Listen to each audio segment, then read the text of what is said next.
Hello and welcome to Middle Age Geeks, a podcast where we aim to discuss movies, video games, TV shows, comics, and anything else geeky that takes our fancy. My name is Phil, and I'm joined, as always, by my co-host, the dork from County Cork, it's Daz Murphy.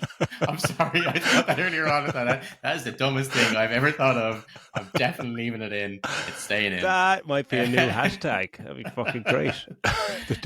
I'll get you next week. Yeah, yeah. God, no, there's too many uncomfortable things that rhyme with Kulak. I don't want to hear that. So what's the crack with yourself, man? How are you getting on?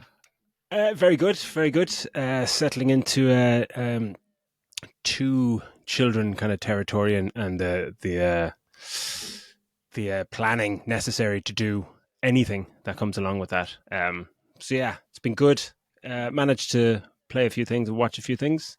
And it's nice to wash the taste of Rebel Moon out of our mouth with hopefully an absolute banger of a movie this week. We shall see. Yeah.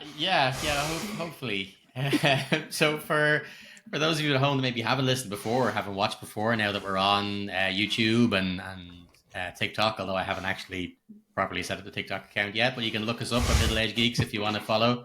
I'll put some clips up there, and we try to do a movie review each week, and then we do like a retro corner. Sometimes we mix it up and do different things. But this week for our movie, we are doing 2023's Aquaman 2. I think, is it Aquaman 2 The Lost Kingdom or just Aquaman Lost Kingdom? Just Aquaman The Lost Kingdom, yeah.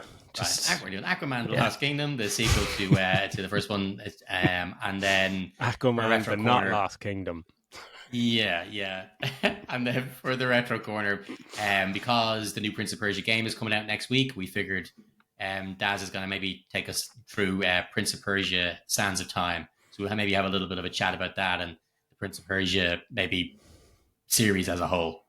So, But before we get into that, I would be interested in hearing what else you've been getting up to this week besides watching our movie for the review. I've been playing more RoboCop Rogue City, which is I can't seem to get away from. It's nice. It's a little more challenging now. There's kind of more varied and challenging enemies.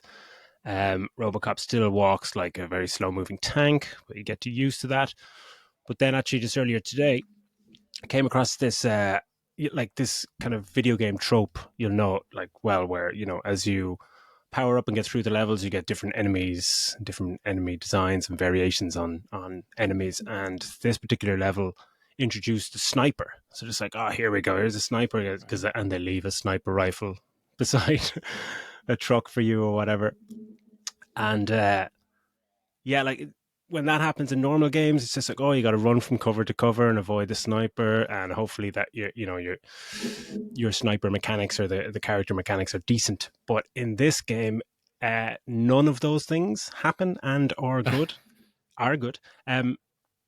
RoboCop cannot run from cover to cover, so if you're trying to get away from the sniper, you just take damage.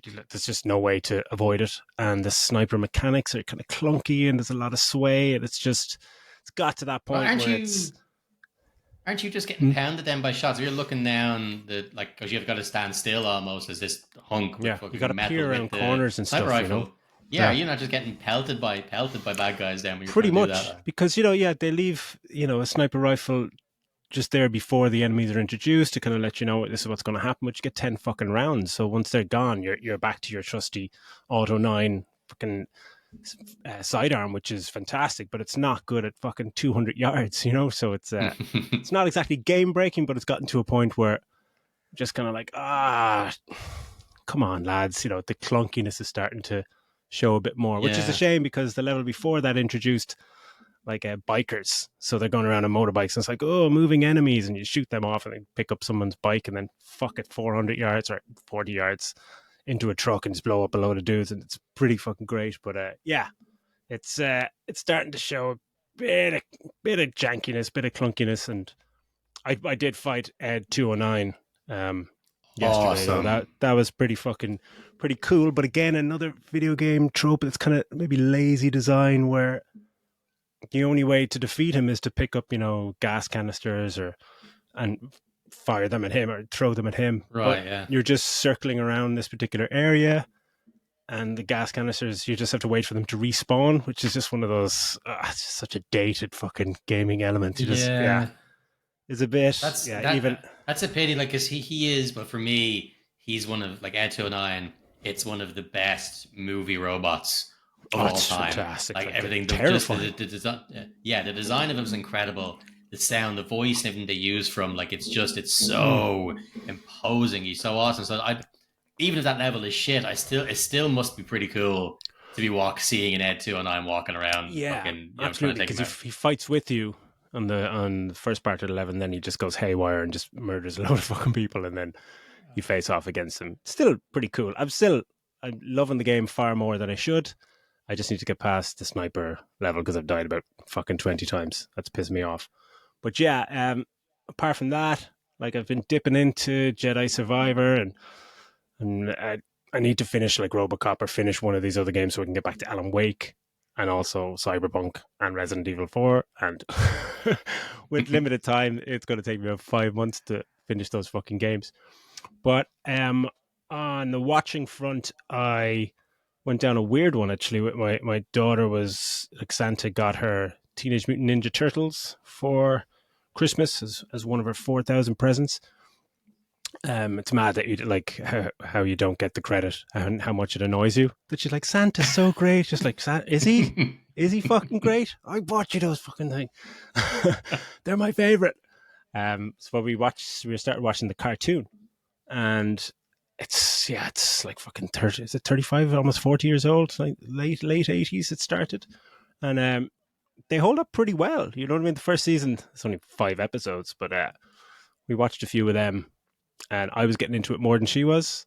And she's like, "Daddy, this is boring," or I think she said it's too grown up for her, and it probably is. It is a bit vicious, but Right, yeah. yeah, I was watching that with her, and the reason actually I started watching that was I was on Netflix just flicking through something and came across this series that I'd never even seen before, which is The Toys That Made Us. Have you ever heard? Have you ever Oh seen yeah, this? yeah, yeah. That's brilliant. Yeah, Yeah, yeah. It's so good. fucking hell! It's just I think I'd searched for it maybe a few years ago or something when it came out. I think there's one on Transformers, but there's one on Star Wars or Star Trek, and it's like a 45-minute history of the toys, and it kind of elaborates beyond the toys into the franchises and kind of how they started. And the Turtles one is great because it tells the story of the two guys, the art college guys, the buddies who started it off, and it just exploded, and the fame and money and betrayal and everything that went with it. So yeah, that's really good. So that is I'm looking forward to getting into the Transformers one and the Star Trek Check one. out It's fucking the Star Wars one is great yeah. as well because it's you realize like how much money they made out of it for such a small amount. The fact that they got the license to license these toys, Yeah. I think there's a cool one from He-Man as well, and There's He-Man was He-Man, so there's great because GI Joe as well. Yeah, which yeah, because He-Man was so different. He-Man really focused on looking different from every other toys that were out there mm, that really looked in realistic proportions, and then He-Man came out and he's this fucking that human being wouldn't be able to walk around in real life. He's just this yeah, fucking colossal thing and then tiny little legs. Like yeah. he was Johnny Bravo. Skipped leg Um, day. yeah, like Yeah. it was, yeah. But no, that's a great show. I think does they do that? They do the toys, but they also do the movies that made us and stuff as well. Like a Mm. few different, but it's good nostalgia viewing. All right, for sure. Yeah, and it's bite size as well. 45 minutes. It conveys a lot of information and takes you a nice trip down memory lane with a lot of nostalgia in 45 minutes. Is feckin' brilliant. Yeah, How about yourself? What have you been up to? I haven't really played anything since the last episode. I watched watching the bits and pieces here and there. I went to the cinema a couple of times. I went to see two movies during the week. I wanted to see Godzilla -1 before it was out of the cinema, Yeah. and I absolutely loved it. I thought it was great. Yeah, it was. It's it's just I don't know. I didn't check up what the budget is spent, but it just looks like you're looking at it going, God, they look like they've used it really smartly, and they Mm. whereas the other movies we've seen now with Godzilla and Kong and stuff, and it's so over the top and siege, but Mm. they sometimes still keep a lot of the stuff at night because it's easier for them to do these Yeah. kind of Yeah. things. Whereas they're like, fuck that, like this, the attacks and everything that are happening in this are all done, Mm. daytime kind of thing, and it's just the Godzilla. It's so reminiscent of the original Godzillas that would have been, a dude in a costume. Like they've kept the size of him and all. They haven't changed him into this Yeah, big yeah. weird lizard thing like they did with, the Godzilla one with fucking what's his face. What was that one Garrett's. that had Hank Azaria and stuff in it? You know that one? Oh Jesus Christ! Yeah, the Where they just Roland completely Emmerich. changed about Godzilla. Yeah. Hmm. But it looks great, and it's fun. There's some fucking real heartbreaking moments to it as well. It is funny parts. It looks the business. There's some great tension in it. It's just it's a lot of fun. I highly recommend it. The other one I went to see, not so much.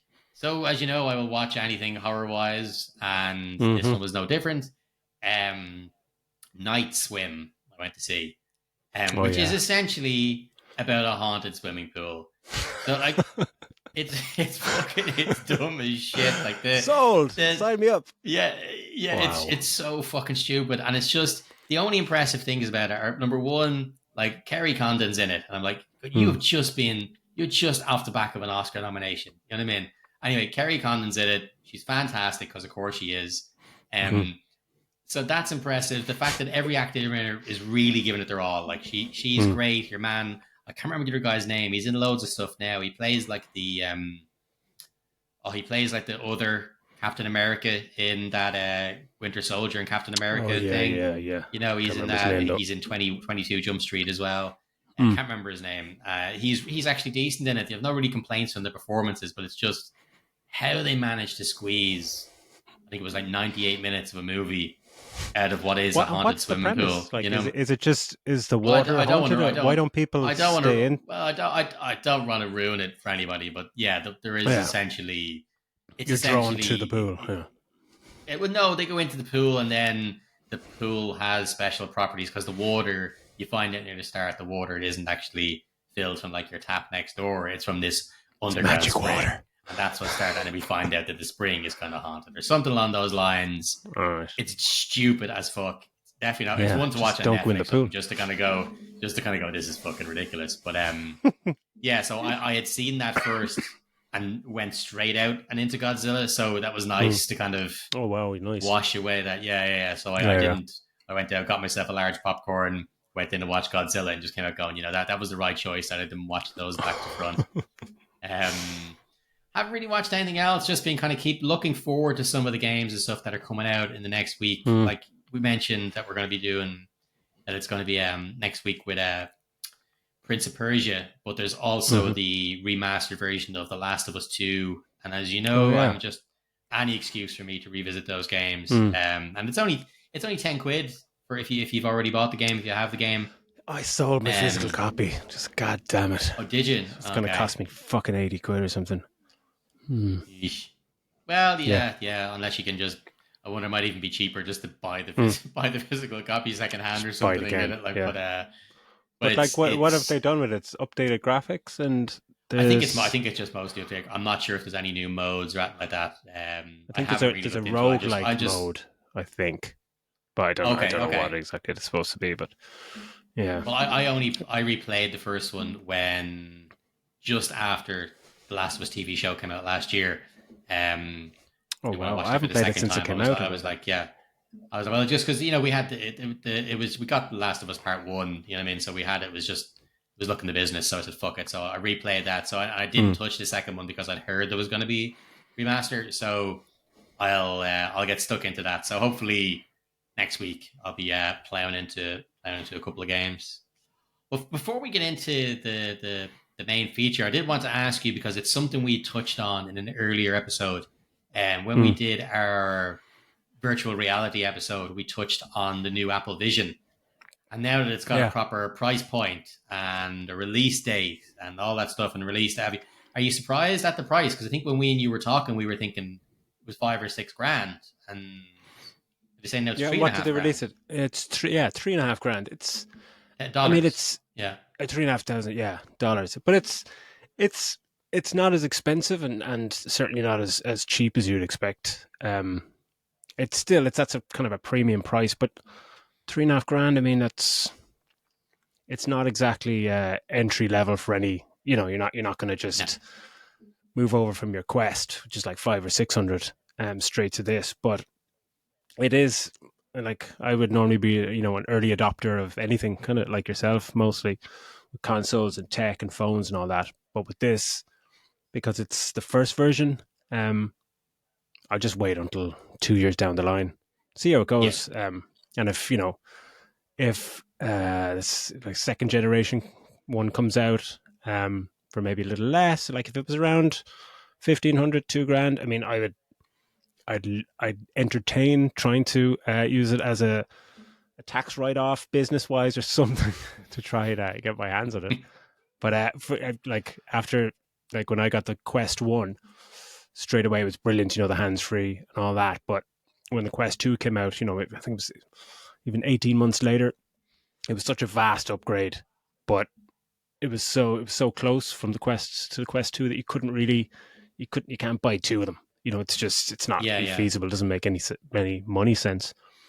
But yeah, I'm excited to see when it comes out, or to see more hands-on like demonstrations, because there's all the YouTubers and stuff that had their 15 minutes playing with it and all that. That's all well and good, but from a practical point of view, like, can you put this on your head for 6 hours a day, 8 hours a day, as they're proposing? And how fucking weird does it actually look like when they project your face onto something? Because it just looks like, Yeah, it looks bananas. Imagine sitting beside someone like that, like, hey, do you want a cup that's of kind of tea? A scary. cup of tea That in would his scare your fucking children. office. Yeah. Yeah. You turn around there, coming out of the back What's of the wrong room, with and your two daddy? kids in the room. They'd have a fucking shit fit. God love them. But I agree with Go to you. I bed or I'm think, going to put on the fucking mask. I agree with you though. If this was yeah, if it was on launch, but this was now the second iteration, I'd be more likely to go. Actually, you know what? Maybe I might throw a few quid into it, or I might purchase it. Mm, But because it's just the first one, even when consoles, like if a new developer came out making a brand new games console to compete with the mm, others, I wouldn't be touching it on release. Not a hope, mm, And I think you're right in that wait and see how this gets on. Wait and see what kind of support it gets.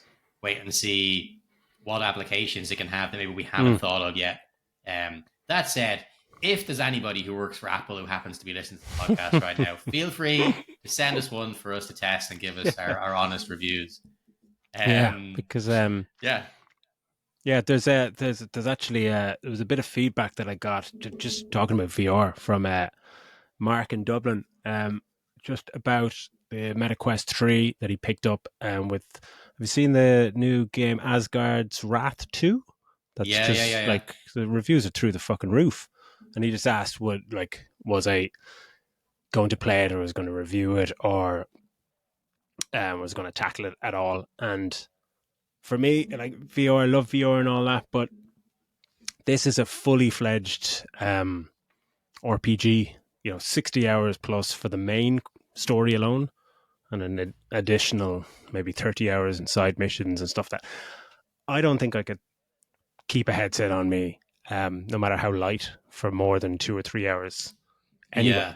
yeah, Even the Quest, and it's quite light, and the PSVR 2, when I was using it, you might play a racing game for a few hours. But an RPG where there's a lot of movement, you're walking around, you're standing up, and combat and all that, it's, yeah, I think I'd stick to racing games and like table tennis or Beat Saber, on rail shooters and stuff like that. But yeah, it was it's just the scores are just fucking through the roof. Like, it's like oh yeah. 92 on Metacritic. It's just unbelievable. I got I got motion sickness just looking at the fucking trailer. Like, so I won't be touching it. Hello. Yeah, but Um, it's an interesting year for VR, it seems. yeah, yeah. I'm interested to see what happens. I mean, it's only the pre-orders for this start, I think, next week, and then Yeah, we'll start seeing in a couple of weeks' time. Then we'll start to see some of the early reviews come out. So yeah, we'll be sure to talk about that on some of the upcoming absolutely. episodes. Try to get our hands on something. Yeah. Yeah.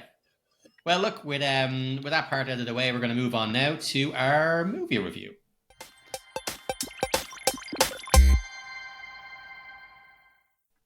So this movie, we were hoping would be going to be end our run of run of shit movies. So we had decided to review this long before it came out. We have a schedule of stuff that we wanted to review, and we wanted to give people a few weeks to watch this one. So this was next on, so we didn't watch it together. So I'm interested to hear what Daz thinks. judging by the fact that he's laughing, he probably thinks something similar to me. But yeah, before we get into it, give me your overall first reactions. What was your overall take? I thought it was very obvious it's completely pointless and it a rudderless movie. And after 10 years and like 15 films, the DCEU ends with this, and it's kind of fitting because it's the that whole 10 years, 15 movies has been an epic failure, I think. And this movie is, while not absolutely complete dog shit like Rebel Moon, there's some nice moments in this, but it's yeah, just I was just bored. Just bored. Like Jason Momoa is really good at doing one thing, and that's being Jason Momoa. And even in this, there's moments where you can see he's not exactly phoning it in, but he definitely looks like he's jaded and he's just trying to turn on the charm, and he just knows this is pointless. It's going nowhere. It's a movie that it doesn't even reference the DC universe whatsoever. So yeah, I thought it Yeah, was yeah. pretty poor. Yeah. I How suppose about you? even just that would be my entry thing as well. I thought I have it down. Like that's what I was saying. There's nothing new here. If anything, Mm, thank God that we're getting a reboot. It's like the movie, the CG. It's just a massive CG of what the fuck is mm, going on, kind of CG, and mm. and it's ADR over the CG as well. They're almost trying to Yeah. explain like this looks fucking mental, so we're gonna have some character explain what the shit is going on. Oh yeah, there's Um. so much So explanations. look, to get stuck into it, you would be forgiven if you started watching this movie and thought, "Is this an advertisement for Guinness?" The product placement for Yeah, Guinness at the start of this movie is it's out amazing. of control. Like it's like multiple times for the start of it, and not even Guinness, just the Guinness cans. There's the Guinness Mm, proper Guinness glasses, the whole lot. Of like, hang on a second, this is so heavy. It's not just them happen to hold one. He's walking into the room and the focus is just on the can, his yeah, hand of the yeah, can. Like fuck, yeah, fuck gigantic a superstar Jason Momoa. But yeah, like it starts off with we'll be kind of just doing a whistle stop tour this week. I think yeah. we're not going to go into as much detail as Rebel Moon because we put more thought into Rebel Moon than Zack Snyder did. So we're going to just get through this a little bit quicker. So this one here, directed by James Wan, who did the first one, mostly known for his horror stuff. Hmm. And hopefully this is the last time he does one of these movies. I think he's great. I think Yeah. he's great ideas, especially when it comes to horror. But it's just not so much of this. But we start off. We're getting a monologue from him, like a voiceover from him, where he's talking about his life, what's been going on. Before that, it's weird. Like he's going. There's all these pirates who are, I think it's a ship or something they're on, and they're knocking down these people. They're knocking this, and it's so over the top. They're making them into these over the top, the bad guys. They're knocking down these like peasant people, and they're just Mm. laughing and celebrating to themselves. Yeah, do you see this piece of shit I just Yeah. knocked down? It was like you're trying to make this just. They're trying to make them look as evil as possible, so you won't mind like Mm. a man comes up and batters them. But he's given this story. He's given this kind of thing about what's gone, and he's like, yeah. He for some reason decides he wants to introduce the seahorse that he's on. He's like, I'm going down. I have to do this with my life. I spread my life between my family on land and being the king. And then you see him kind of looking bored when he's down in Atlantis, but under the water and shit at all these meetings and shit that he has to go to as king. But then when he's up, he's him and his son. You show he has the birth of his kid, who's Arthur Mm. Jr. And it's all hijinks as he's fucking trying to look after this kid and all the stuff that's going on. The fountain of piss was kind of funny that he dodged it, and then the water He's just doggy's pissing, water changes and then, direction. Mira comes in and she can control water, and she makes the piss hit him in the mouth, and it's funny, and there's some. What's interesting about that whole kind of start dynamic thing is we get the opening monologue, and we see him in the house, and it's trying to just give us an idea of what Aquaman's life is like on the day to day. Mm. What is the fucking living situation like? Like is his mom and dad still together, and do they live in that house? And do Aquaman and Mira and the baby all live in that house as well? Are they all living in the same gaff or something? Does that make clear? Like Not at who's there? all. How often? What's the split? Does he sleep under the ocean? And what does he only eat when he's on land? He starts talking later on about having cheeseburgers and stuff.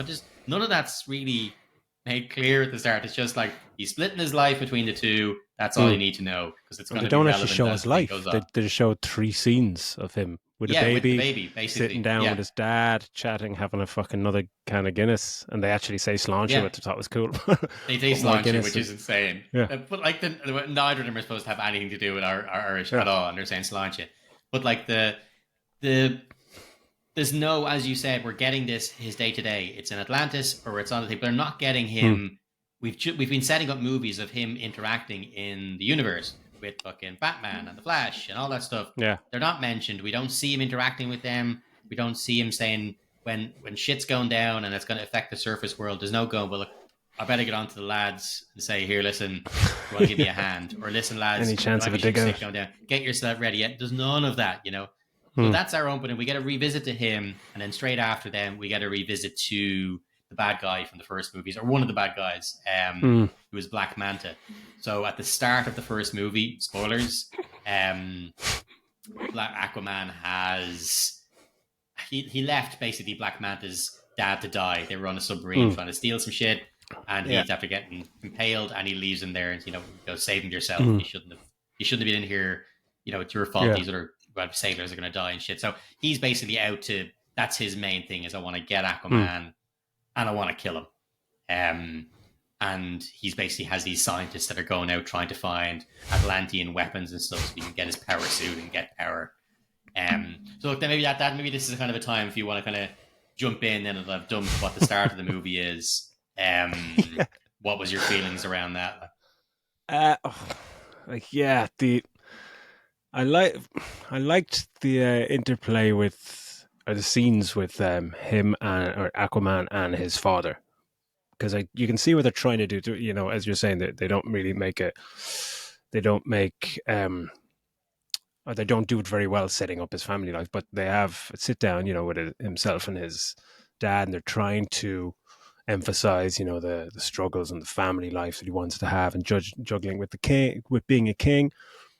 But his dad, what's his something Morrison, Tamora Morrison or something? His Yeah, name is Maori I can guy. never get his name right. Boba Fett.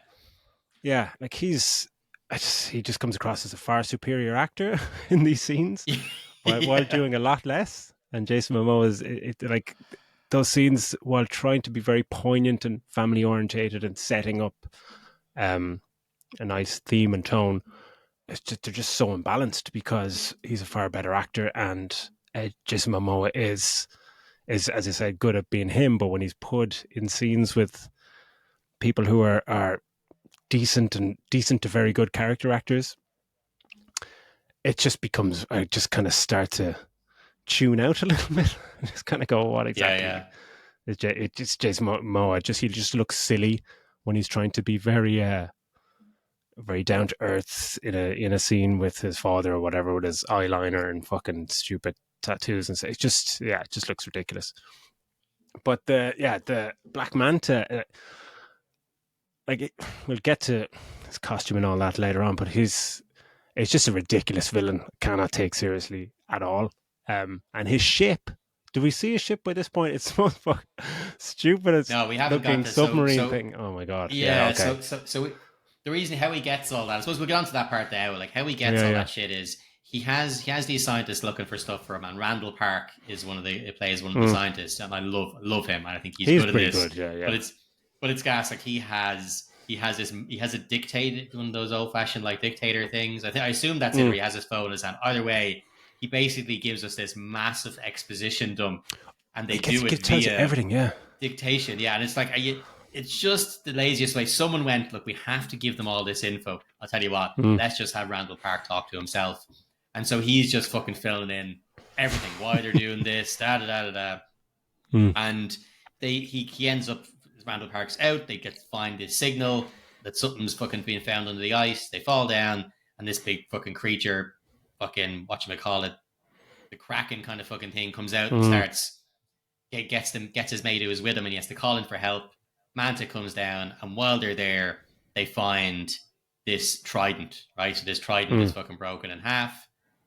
Um, Manta picks it up, fucking jams it together, and as soon as he does, he gets this like vision of this other being who tells him that he can give him the Oh, power yeah, to yeah. go and give back. So and so it's around here that he starts getting then they get all the old it's old Atlantean fucking technology basically, Mm. and it looks like Stingray. Do you remember Stingray the puppets, like the Yeah. fucking Thunderbird style Looks puppets? like a Like bad it's something 70s like sci-fi show that, or or something. yeah, yeah, it is. It's something like that, or fucking Leagues Below the Sea. Like it's a Yeah. real super retro looking thing, big, huge. Like the controls and the panels are like with their big red knobs on the top of Yeah, yeah, yeah. chrome holes and stuff. Oh, It's ship so wheels to turn, with yeah, all this it's technology, you real. still turn like fucking this. Yeah, Fuck's it's sake. Lost Nonsense. in space style, Yeah. controls to everything. And so the idea is that he's gonna give him the power. I think this Hmm. Triton's basically whoever gets it basically tells him, "I'll give you the power to fucking take down your enemies." But we get like a time skip then, I think, of a few months. I think maybe it's 5 months, and Manta is out there and he's trying to mine this stuff called Orichalum. Is it Orichalum? Orichalum? Whatever the fuck it's called. And he needs this to power all these machines. And Yeah. the thing about the machines, right? And this is throughout the first and the second one, which I found weird. And they do it a lot with movies and stuff that are under the sea, is that they make all their fucking cars and their machines all look like things from the animal kingdom. Do you know what I mean? Like Hmm. some of the animals, they look exactly like squid. He's using this squid fucking creature, and when the good guys come in to stop them, they're riding and their motorbikes are sharks, like robot sharks. One of the big huge tanks has turtle fucking fins, and you hang on a second, that would be like me if I had to get to work rather than driving my car, and I rather have I had a robot horse. You know what I mean? Like I just put petrol in and rode the robot horse in. You know what I mean? It just because that's what we would normally ride around. It's just why are you making That sounds robot fucking versions? fantastic. That sounds awesome. That reminds me of Brave Star. But I mean, that's what you're doing. If you're not going to ride real sharks, that is the Yeah. next change from okay, we can't use the real sharks. They're You not make into a it. They don't shark want it vehicle. anymore. Get off me. They go, well, let's just make a robot one of them instead. It's like, is that really the next thing? Could you not just make a fucking speeder bike style thing or something? Yeah. I just thought that Make was a so proper- weird. I'm like, why is it everything has to be fucking themed? Like, did SeaWorld give you all the plans for this? Sponsors You us, should yeah. make it look. You should make this look Yeah. like this. Make this look like a fucking squid. Make this look like a mollusk or whatever the fuck. Anyway, But it's I just thought that them. was It's ridiculous. showcasing that they're all in touch with their seafaring underwater fucking life, man. It's bollocks. Yeah. It is. It's Disney stuff. Which is fine if it's a cartoon. It ain't. But yeah. So like. That's the idea is they're going to rob all this stuff, and they find out he's been doing this for months. He's been raiding all these different orichalum mines to get this stuff, which is Aquaman is then told, listen, we had to fucking lock all this stuff away in these places because we were using it. Then we found out it was mad poisoning, and it was poisoning the world. It was going to end up poisoning the surface world, and so we sealed it away. But Manta is trying to get in there and fucking and get all this shit out to power his ships and to destroy everything. He just wants to fucking kill Aquaman. He's lost the run of himself altogether. Yeah. So it's kind of it's around here where we get our next. This is kind of the part that's going to lead us onto the next part of the movie, and that's when we're going to get Patrick Wilson, his brother Orm, brought into it. So he finds out what prison he's being held in, and he has to go and break him out. So, what were your feelings around this whole breakout of Orm? Well, first thing, like, he has a camouflage suit now. Like, what's... Yeah. What was that all about? A camouflage suit. Yeah. Yeah, it's so he could sneak in. Yeah. Just it's that moment where it's just... Again, you just kind of tune out a bit because you're just like, oh, here's another... It's like someone trying to speed on the sequence in the writing room and just go, well, if we just give him a fucking camouflage suit now, then he can just, get there and we'll just move it along and save ourselves a few fucking $1 million. This movie like was plagued by like reshoots and all that. That probably explains Jason Momoa's kind of scene to scene. Sometimes he's up for it, sometimes he seems a bit jaded. But those kind of cracks in the script and things been kind of placed together pretty shoddily starts to come to the fore with this kind of sequence. It's I thought it was pretty shit.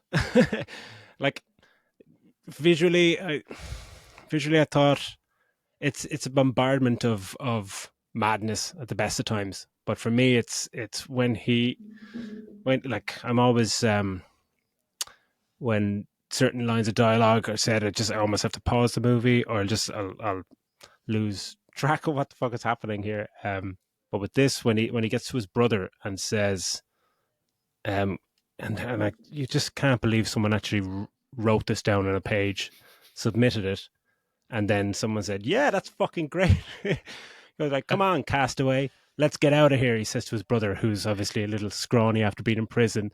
And you're just like, oh, for fuck's sake, would you not Yeah, be ashamed of just fucking like writing just that, look at the let alone camera and go, delivering "Did the you all get line? that reference? Yeah, Yeah, did did you everybody get that reference, the Tom guys? Hanks Guys, did movie? everyone get that?" Yeah, I exist in the real world. I've seen movies like, what the fuck? Like, yeah, but yeah.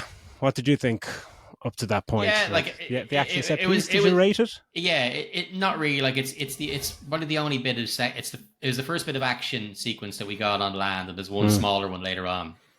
Um, but yeah, like I think you're seeing the difficulty with him. I think as well as acting, and part of it is him acting on his own to nothing. Yeah.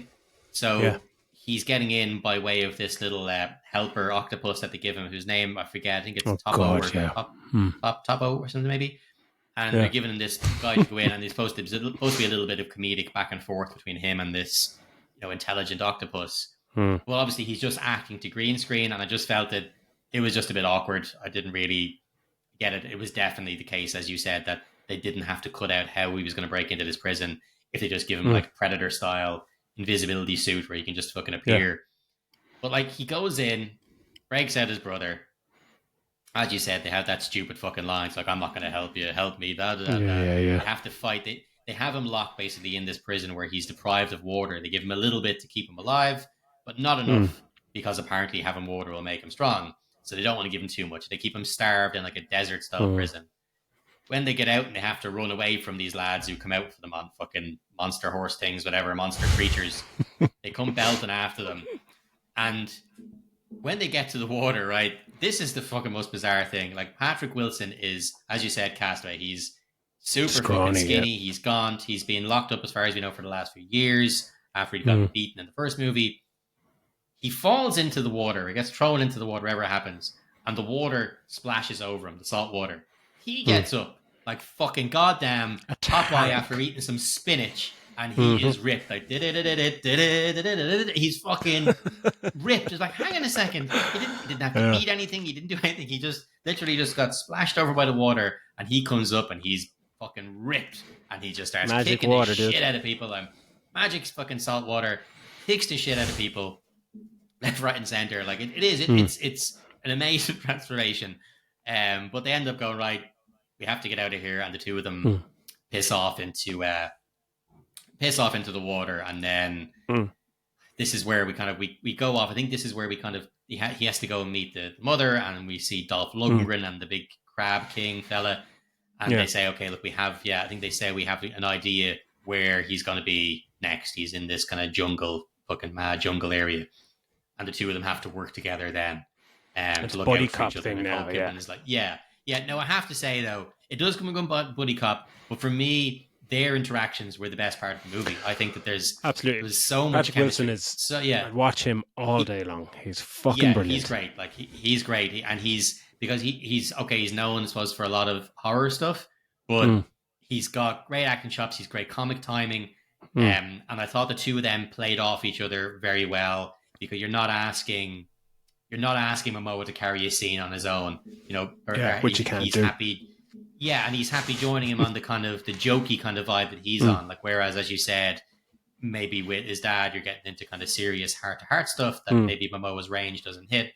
When he's having the crack with him, they're taking the piss out of each other. It's fun. There's hijinks. They're fucking knocking things over.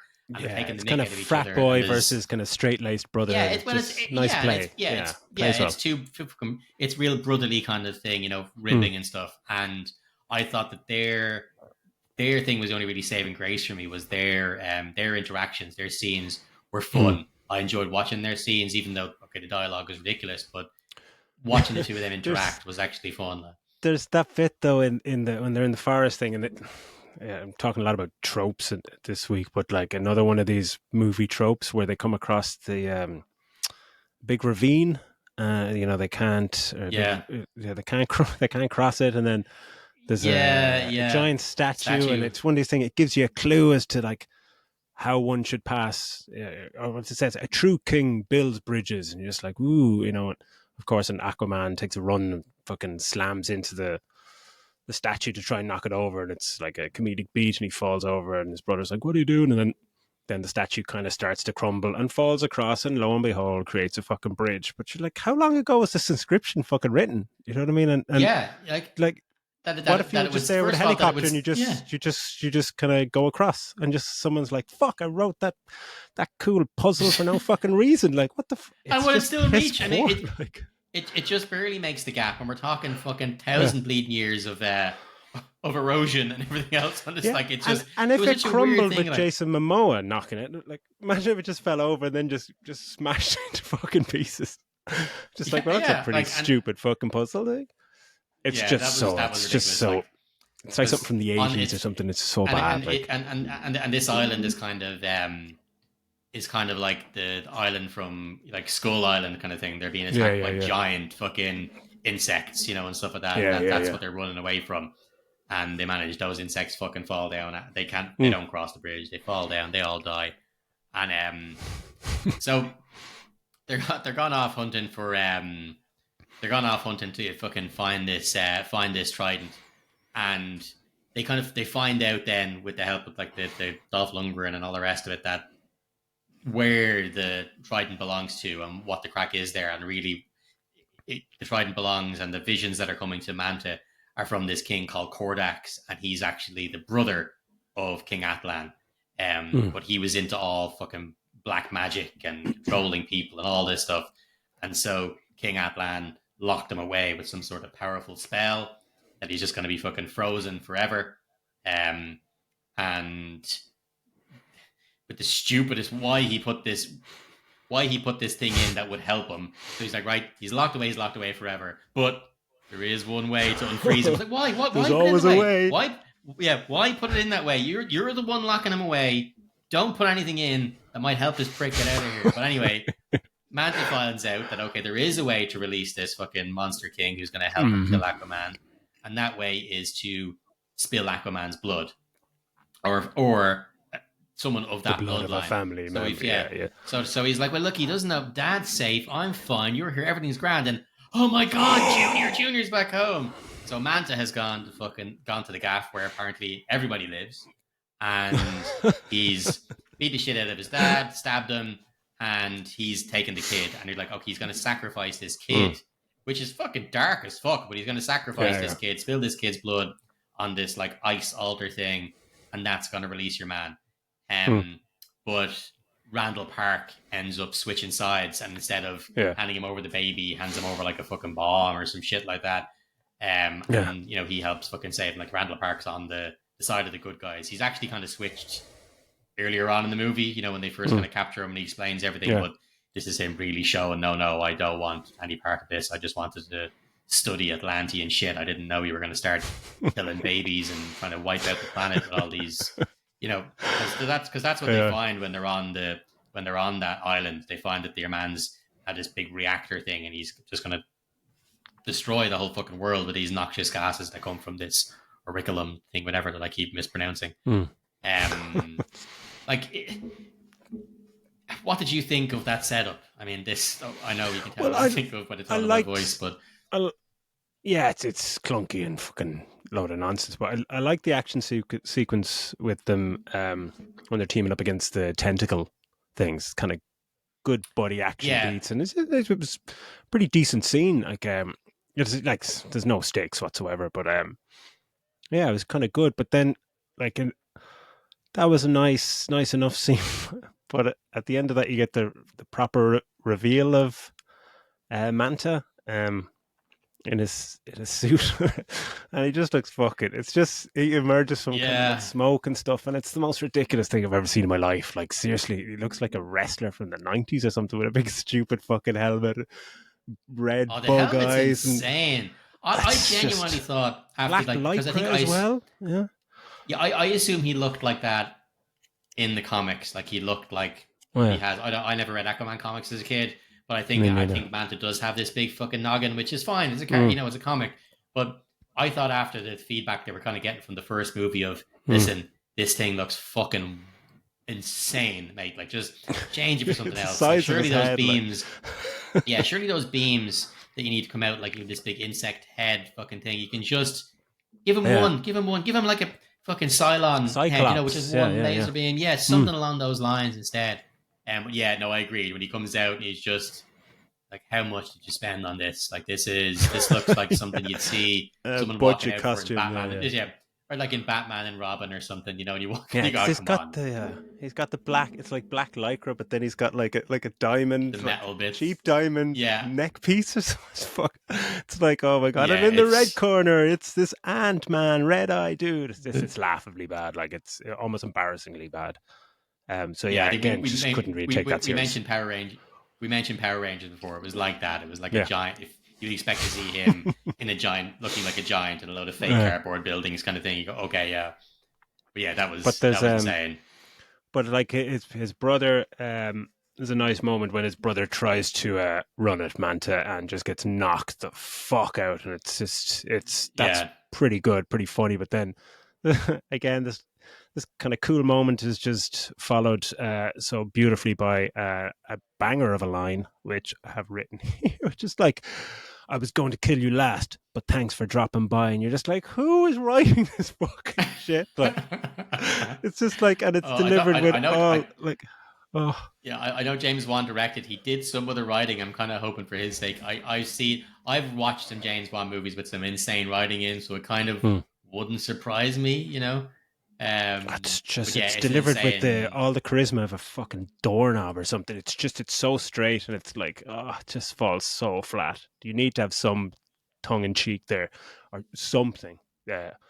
Little wink to camera, Yeah, so bad. and Yeah. he's knocked down, but he's knocked down, and that kicks in. There's like the fight of Aquaman and thing take over. I think he throws the trident and I think Mira like fucking jumps in and saves Aquaman by Oh, yeah, knocking it yeah, out of the yeah. way. Like she actually has a couple of times in the movie where Mira is played by Amber Heard, who comes in Mm, and actually kind of saves his arse a couple of times in it. I was very mm. surprised by how much she was in it. I didn't follow that I whole thought Johnny she'd be, Depp her in case, but I thought that she was going to be either written out of it, yeah. or they'd It's have at her the at the start, and start then in she that does starting come in. scene, Yeah. and then because they just wrote out Willem Dafoe's character, and I thought maybe Mm, it'd be something similar where they just explain, oh, mm. she's gone off to fucking follow her Yeah. dreams, or she I got thought that killed, or she would some whatever. be. Like, I thought she'd be at the start, like as necessary for the story and setup of the family and the kid and all that. But yeah, then she kind of disappears from the movie, and I just thought that would be it. Maybe she'll pop up at the end, beside him at the throne or something like that. But yeah, she's in it in a few pivotal moments towards the end, which is yeah, seems that to kind kind of of get save the out of day a jail couple free of card. times. Yeah, Yeah. yeah, Mhm. yeah. So like she shows up, she saves him, and then we have what's his face, Orm.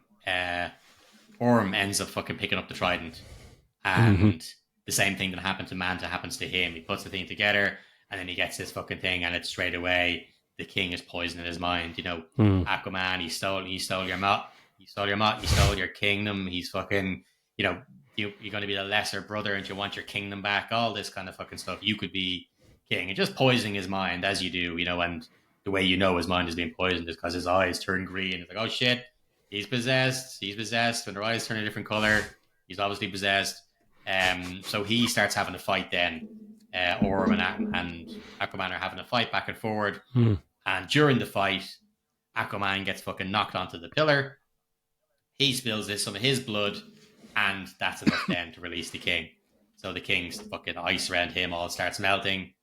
Again, Mhm. why did you have this? Why? What a stupid way. What a stupid rule to allow this fucking guy get out. Mhm. Anyway, he gets out, but man, they take care of him so quickly. Like Mhm. he's there fucking thing. He's barely manifested himself as I didn't even get fucking off a king and monologue, bringing and he gets a forth. trident in the Yeah, head. yeah. He's barely fucking thing. He's coming up and he's gonna bring all these Army of the Dead style fucking bad guys back and everything. And then they just fucking he mills his fucking cool trident, Mm. his gold trident or whatever. I think Randall Park throws it to him, just shouts Aquaman, and throws him the trident at one point. It's like oh shut that. Anyway, it's Yeah, just so some of cheesy, the and yet visual effects yeah, on that bad guy, or that evil final bad guy, were fucking shocking. I thought anyway. Some of the worst I'd seen since fucking Scorpion King. Just they're just.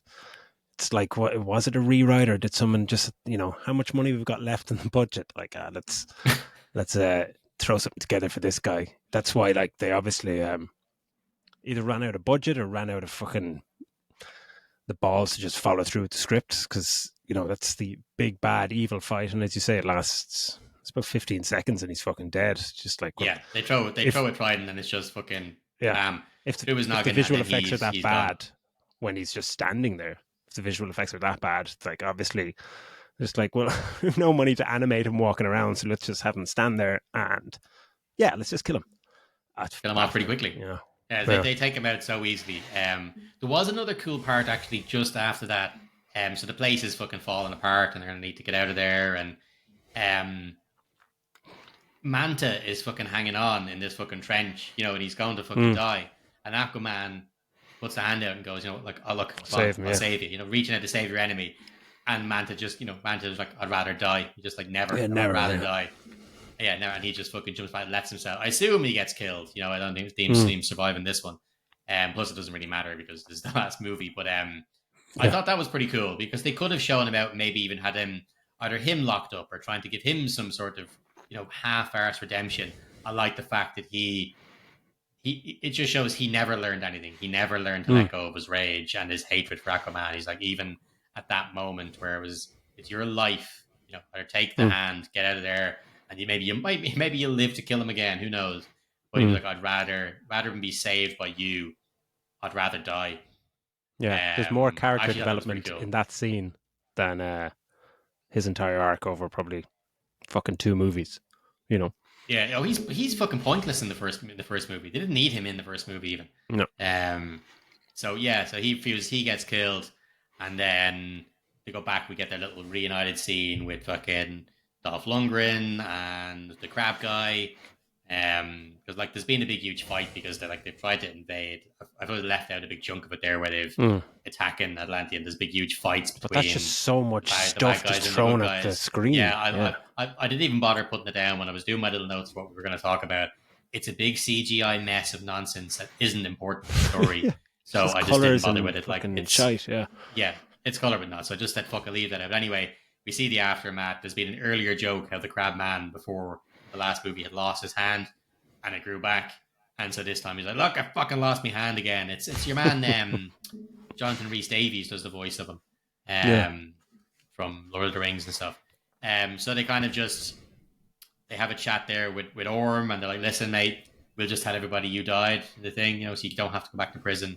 I know that was the plan. We'd fucking send you back. Why don't we just say you died?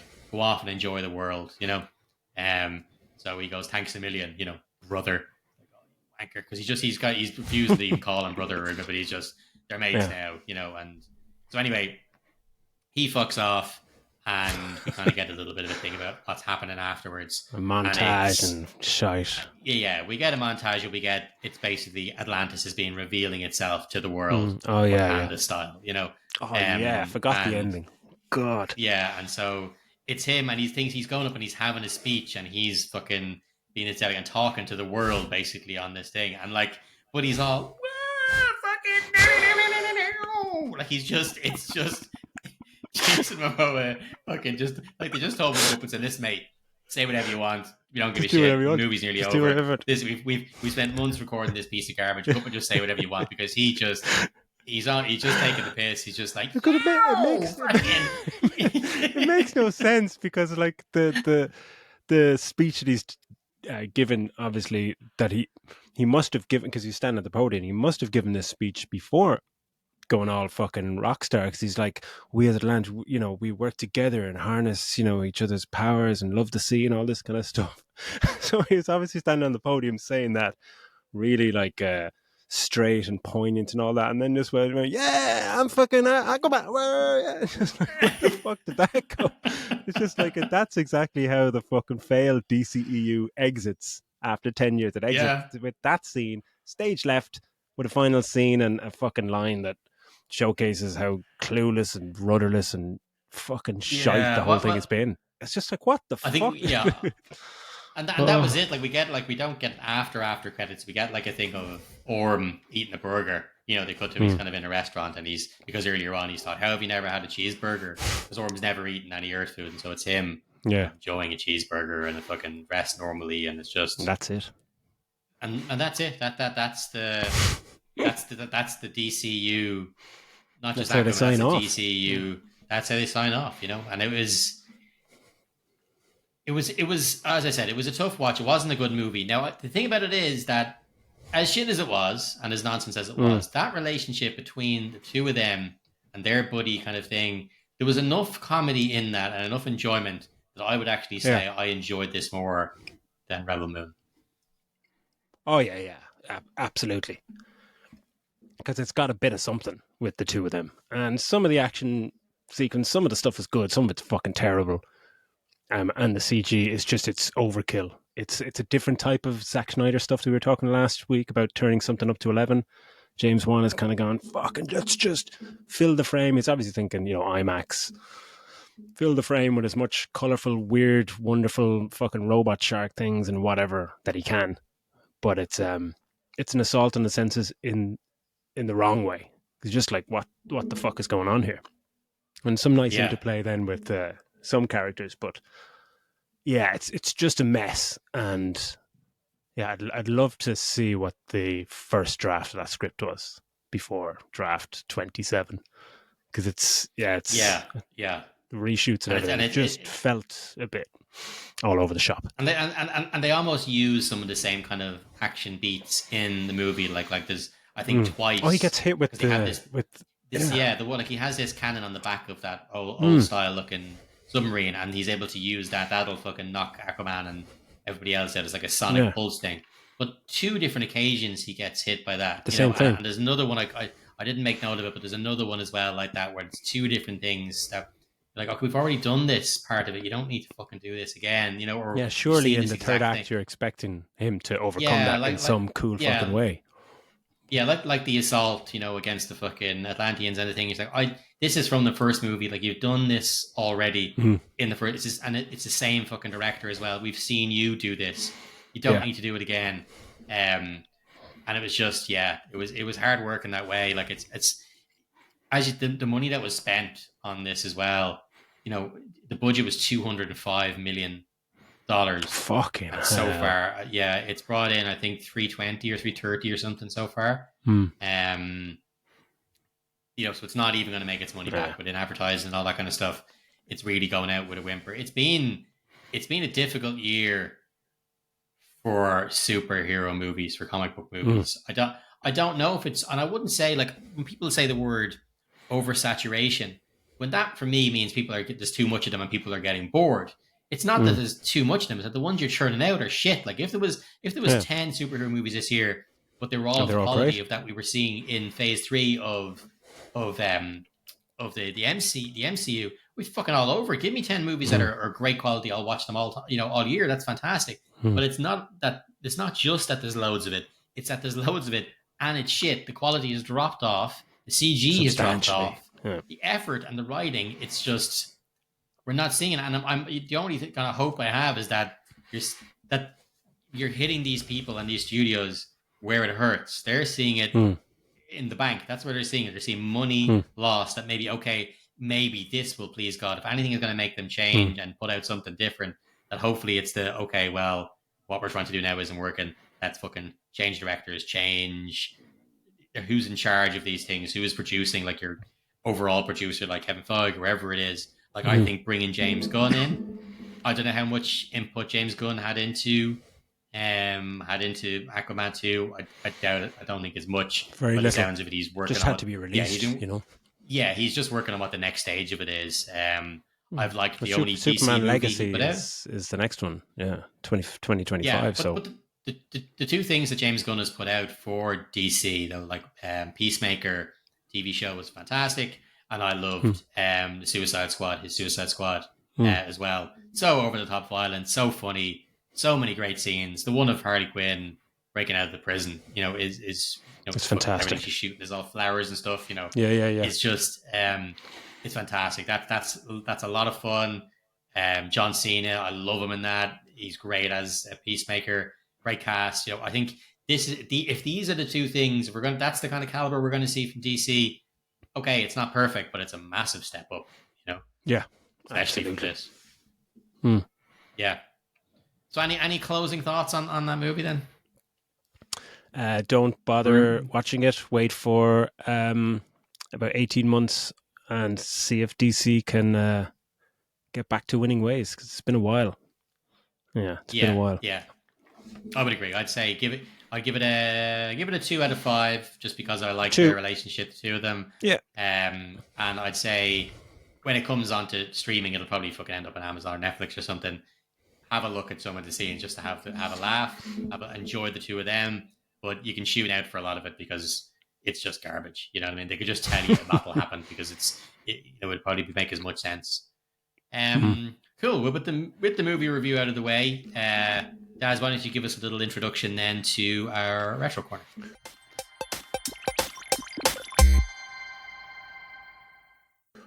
Okay, super duper. So this week we were thinking about what game or movie to put into a retro corner, and with Prince of Persia: The Lost Crown, I think is out on the 15th of January. After a long wait for a decent Prince of Persia game again, I thought I'd look back to Prince of Persia: The Sands of Time, and uh, a general kind of just history. Because when I was looking at this game, I just looked back through the history of the franchise, which kind of spans 35 years back to 1989, which is I didn't I didn't realize it went back that far, but I do remember playing the 1989 classic, which I believed was way before its time, way before its time. Like those Oh yeah, graphics, and it was that oh, it was was motion. Well, fantastic. Yeah, whatever motion capture was called back then, mm, that's what they were using. they because the guy who created it, he recorded his brother just doing the actions, doing the animations, and then kind of rotoscoped it frame by frame.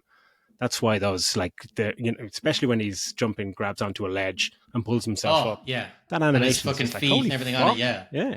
This is at a yeah. time Oh, when we were the just getting out of sprites and fucking block characters, But that kind of stuff was that was brilliant. But I think I more remember in 1993, Prince of Persia 2 came out. That's the one I remember most because it was kind of coming into the SNES area or SNES era.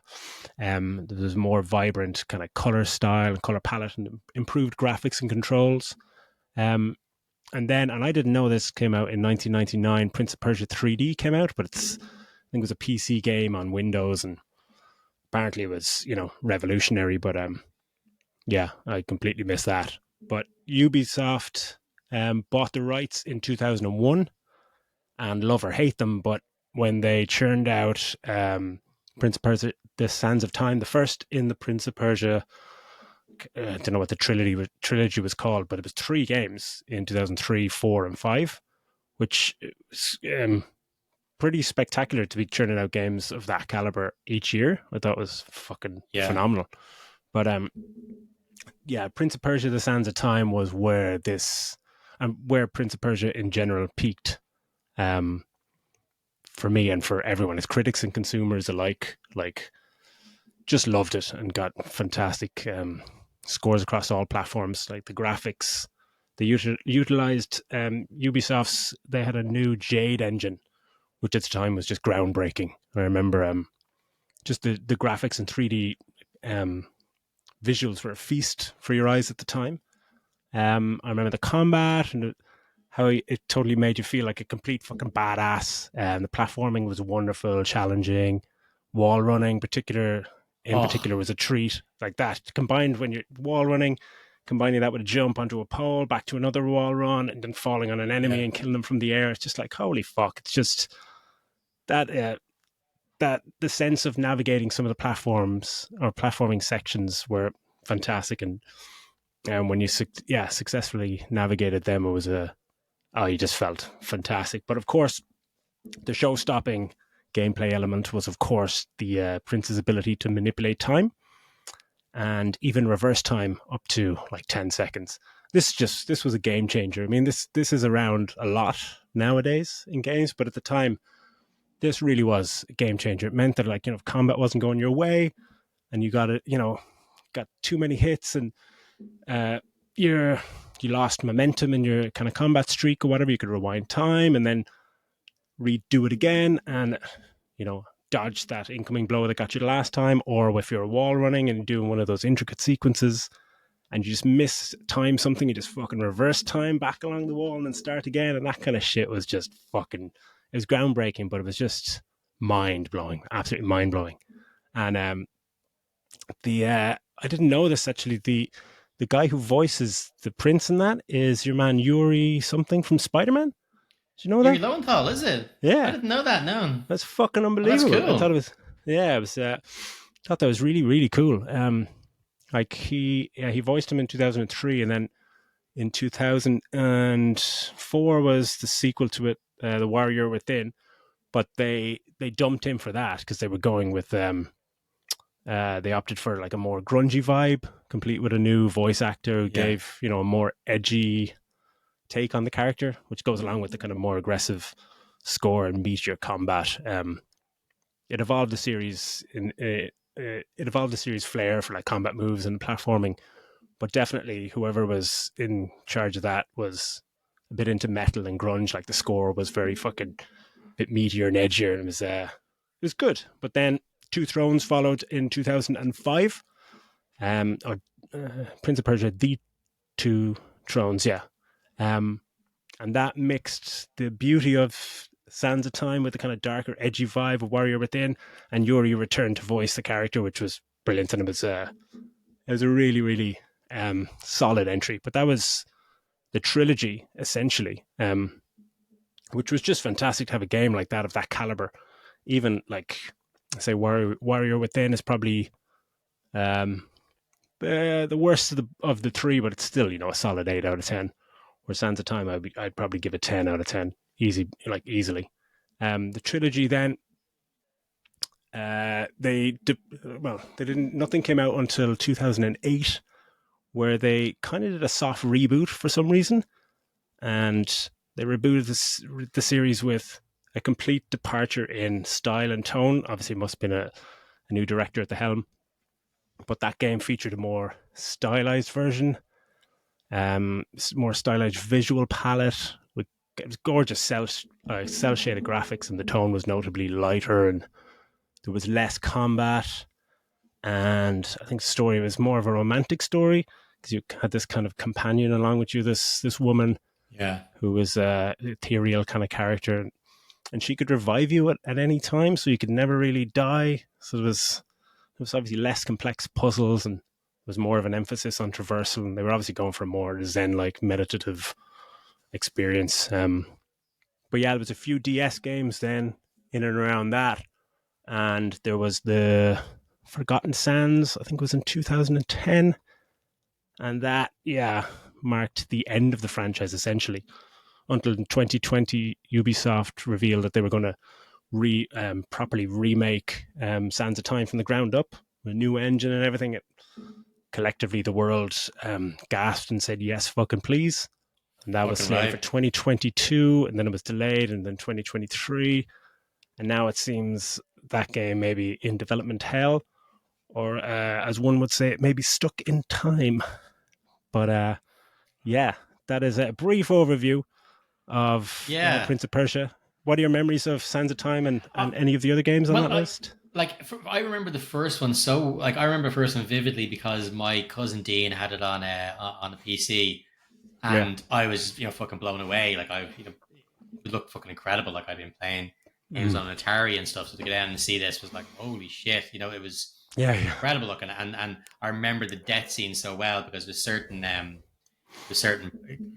ways that you walk through that you had to time properly, and it was like a Mm. grate that just came blades basically like a Mm. came down from the ceiling and up from the ground, and if you got caught in between them, there was actual blood and everything, and it was like holy Oh shit, yeah. he get impaled and chopped in half. I was like Mm. holy shit, like it was all about fucking timing, and it was really really good. I think but Sands of Time was great for me. For someone like me who has OCD, like I play stealth games, and Yeah, or perfect. games that Yeah. have stealth levels, and like if I don't get a perfect run, I just have to restart it. Like, and it doesn't have to be an all stealth game. Like I Yeah. was replaying Wolfenstein 2 recently, and I Mm. wanted to get through the whole level without getting spotted, and like was going through it, and I set an alarm off. I was like, and I was a good bit into it. I was like, right, fine, Wow. restarted the whole thing because like I have to get it because it gets in my head, and I don't Mm. feel right unless I've gotten it done. So being this game and going, okay, did that wrong? Just reverse time. I did it. I'll just reverse time, Mhm. and it was class, and but also the wall running has only since then has only felt as satisfying to me in one or two other games. Like I think Mm. Titanfall. Titanfall 2, Mm. Titanfall 2, definitely. I never played Titanfall 1 actually, but definitely Mm. Titanfall 2 and maybe Ratchet and Clank as well. But Mm. just that you really felt so many other games you try to do it and you just got to run at the wall and slide down it, you don't get it. Yeah, But yeah. it was so it felt really responsive. Considering it was something relatively new to be using in games, I felt it was perfectly responsive. It was really, really good. Mm. I'm still hopeful that we get the remake. I know, Oh, as you said, fucking fingers crossed, mate. yeah, that we still get it. But the one that's coming out next week, the reviews have been out today, and are really, really good. It's 86. It's 86 or got so something, yeah. far on Metacritic. I saw IGN gave it an 8. I'd be delighted to get stuck into that. I heard that the story Mm. apparently isn't incredible, but I don't care for Metroidvania It kind of looks game. I great, don't and need supposedly I controls don't need too fantastic. much Yeah. story. But yeah, and that's what I'm after from that kind of game. Just cool combat, going back and unlocking different areas. I'm happy to retrace my steps in those kind of games, to unlock parts, and it's Mm. it's. I'm looking forward to getting stuck into that. It seems like one you hammer out in a couple of days, where Yeah. and then I can get stuck into The Last of Us Part 2. So yeah, I'm looking forward to next week for those two games. But now that's a great summary, Daz. I think you summed up that series pretty well. Like I didn't play every game in the series, but I did very much enjoy the ones that I did play. Mm. Sands of Time, of course, stands out for me as the best of the bunch. Should have even made a movie, didn't they? Jake Yeah. Gyllenhaal. They did Prince of Persia: Failed Sands of miserably. Time with him. Yeah. Yeah, it did. Well, as most, as we said in one of our previous episodes, as most attempts at adaptations go from video games to screen, They just don't go didn't too get well, it. and Yeah. this was one of the ones that didn't go too well. Mm. So look, I think with that out of the way, then we'll wrap up. Just to reiterate to you guys at home, we are now on YouTube. So if you want to watch rather than listen to us, you want to throw it on the background while you're working or something, please do so on any format that you haven't listened on. It'd be amazing if you could like, subscribe, share, all that kind of stuff that people always ask you to do. It'd be great if you could do that for us. That'd help us kind of grow it, because I'm fucking useless at promoting any of this stuff. So it'd be great if you help us out with that. Yeah. And get involved. Like you said, we love getting this feedback and being able to read out some mails and bits and pieces from you. So if you have anything you'd like to send on to us, or any thoughts on what we've covered, or anything you think we should watch and review, shoot it on to us under whatever social media or email, middleagegeeks@yahoo.com, or we're on Instagram, Facebook, now on YouTube. Just get in contact. So but apart from that, look, thanks a million for listening. As always, Daz, anything else you'd like to say before we finish up?